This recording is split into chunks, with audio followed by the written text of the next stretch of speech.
So let's go ahead and unbox the 70 to 73 back bumper. Now this is for the 79 Camaro conversion that we are doing. This is an AMD bumper. That's the part number way over there.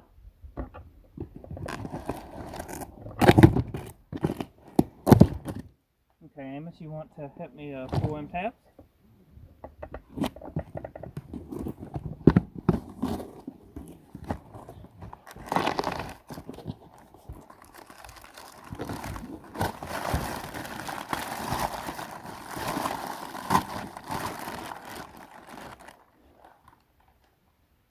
Oh, that's real nice.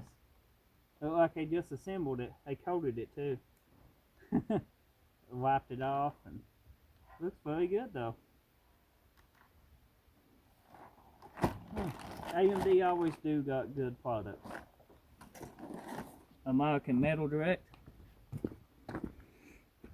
So this bumper is a little bit more expensive than the other bumpers you probably could find available, but AMD, as I said, Auto Metal Direct, always offer great quality in parts. So it should do good on a 70 Camaro conversion. If a 70 Camaro conversion is something you're interested in, check the channel out. Tons of content on it. At least there's going to be tons of content. And leave a comment, drop a like, and hopefully if you enjoyed this channel, hit that subscribe button. Thank you for watching this short unboxing video of the Camaro bumper.